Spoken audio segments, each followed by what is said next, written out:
7 Chinese nationals naman ang nahuli matapos lusubin ng mga otoridad ang isang underground shabu laboratory sa Magalang, Pampanga.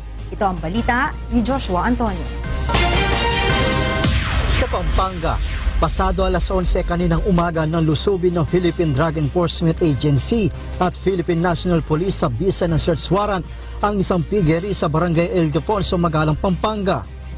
Nahuli ng mga otoridad ang 7 Chinese national na may mga kasamang 5 menor de edad.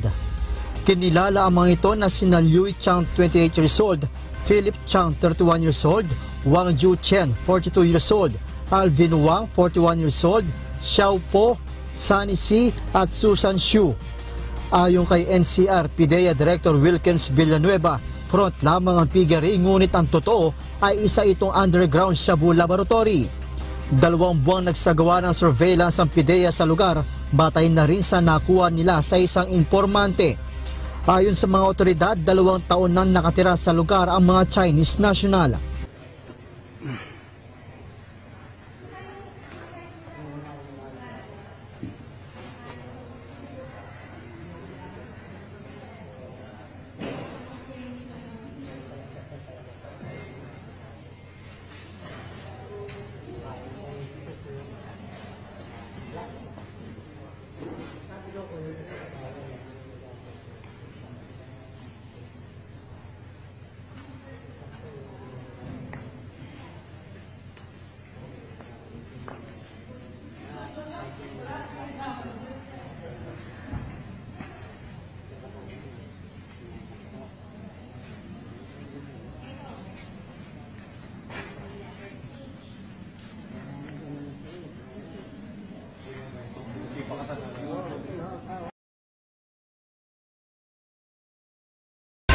Una po sa ating mga balita, mag-i-inspeksyon lang sana sa mga piggery sa isang lugar sa Arayat, Pampanga ang mga otoridad nang makadiskubre ng makinang kayang makapag-manufacture ng toneladang shabu.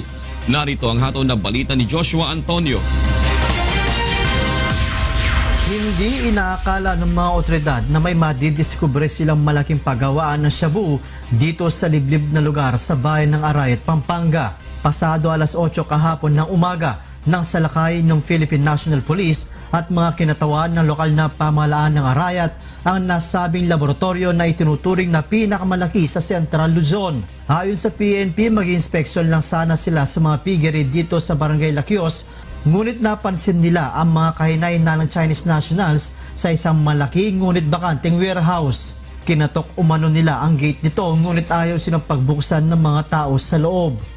Nang sirain nila ang gate ay nagtakbuhan umano ang Chinese national at mabilis na tumakas. Nang siyasatin ang loob ng warehouse ay nakita nila ang malalaking makina na hinihinalang ginagamit sa paggawa ng shabu.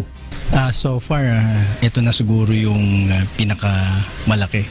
Kasi as in the previous past or as in the past, ang mga naalawang natin yung like yung sa Magalang is just a kitchen type, maliit lang yan, o yung iba room type laboratory.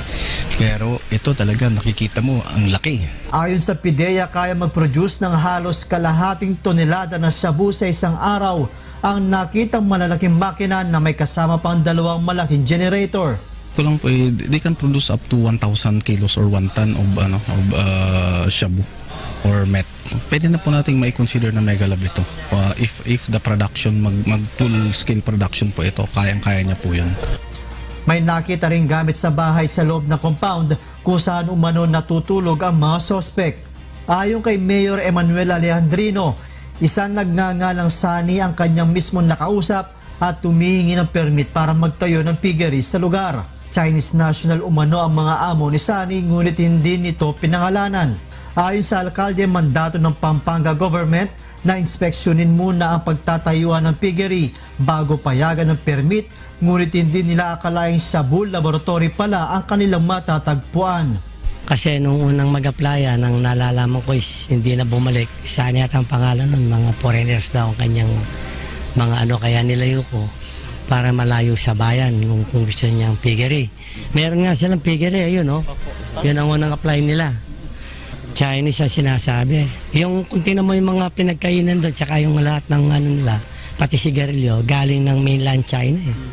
Sa ngayon ay nagpapatuloy pa rin ang inventory at investigasyon ng mga otoridad sa mga nakumpiskang kagamitan sa umano'y Mega Shabu Lab.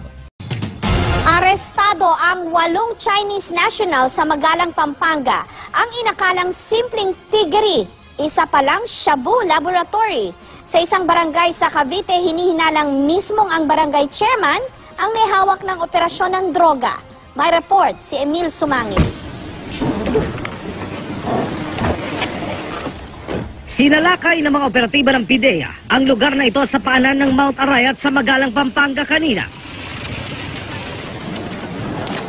Unang pinasok ng mga operatiba ang gusaling nasa bungad ng umano'y agricultural property.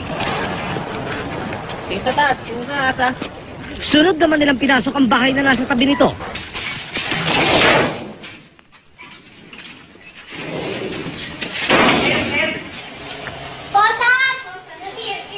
Dito naabutan ng PIDEA ang unang grupo ng mga lalaking pawang mga Chinese national.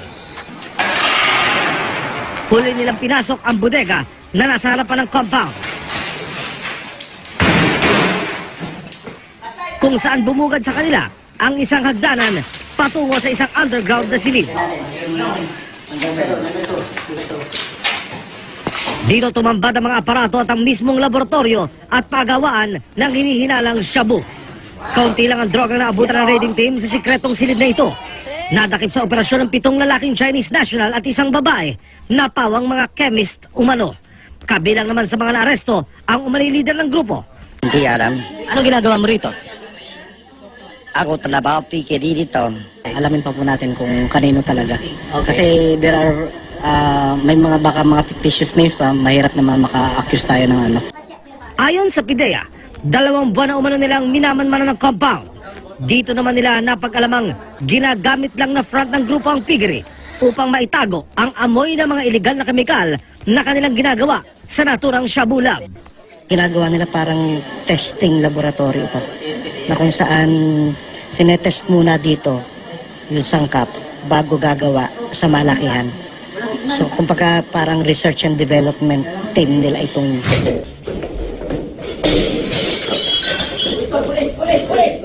Isang bahay naman sa Dasmariñas, Cavite ang pinasok ng mga tauhan ng SWAT, Provincial Intelligence Branch, Public Safety Battalion at Cavite PPO. Naabutan ng mga otoridad ang 3 kalalakihan na bumabatak pa umano ng shabu sa isang kwarto. Ang isa namang ito, tumatayo umanong runner ng grupo. Anong tinek sa inyo? Ayun nga, yung papabili sila ng pamport sa akin. Mahirap naman buhay sir, bakit bumibili pa kayo ng droga? Dito man ako kasi pag kami siya hindi binibili pagka Hindi naman naabutan ng mga otoridad ang target ng operasyon na si incumbent barangay chairman, Dirim Pasun Pangandag ng barangay Dato Esmael. Dahil armado ng isang search warrant, hinalugog ng mga operatiba ang bahay ni Pangandag. Dito na nakita ang kanyang baril na expired na ang lisensya at hinihinalang shabu na tinatayang magigit 100,000 ang halaga. Ayon sa pulisya, talamak umanong bagsakan ng shabu sa Calabarzon ng barangay Dato Esmael. At lumalabas din umano sa mga intel report na ang grupo ni Pangandag umano ang namamahala sa drug trade sa kanilang lugar. Na marami talagang high-profile drug personalities. Itong barangay captain na to ay involved sa illegal drugs. Maray naman itong itinanggi ng kanyang mga kaanak. Galit mo yung asawa ko sa ganyang paninda. Hindi talaga siya ganyan. Wala po siyang ganyan. Arestado naman sa bypass operation ang 4 na tulak umano ng droga sa Tarawan City, Batangas. Nakuha sa mga suspect ang 3 sachet ng hinihinalang shabu, 500 pisong mark money at mga drug paraphernalia. Sa Batangas pa rin, pinagbabaril naman ng hindi pa nakikilalang salarin ang isang babaeng nasa drugs watch list umano sa bayan ng Santo Tomas. Pinagbabaril din ng hindi pa nakikilalang salarin ang isang mag-live-in partner sa Pasay City. Dugo ang wala ng buhay na matagpuan si Gerald Clemente habang nadala naman sa ospital ang live-in partner nitong si Marlene Cortez na kalaunay binawian din ang buhay. Aminado naman ang mga kaanak ng biktima na gumagamit ng droga si Clemente. Napatay rin sa bypass operation sa bayan ng Paumbong, Bulacan ng tulak umano ng drogang nakilala lamang sa alias na tattoo. Nakatunog umano ang suspect na pulis. Ang katransaksyon nito kaya pinaputukan niya ito. Agad namang gumanti ang pulis na nagresulta sa pagkamatay ng suspect. Sa bypass operation din nagwakas ang buhay ng tulak umano ng drogang si John Michael Diaz matapos manlaban umano sa mga pulis sa Tubao, La Union. Na-recover sa suspect ang 2 plastic sachet ng inihinalang shabu, cellphone at ang ginagamit na marked money.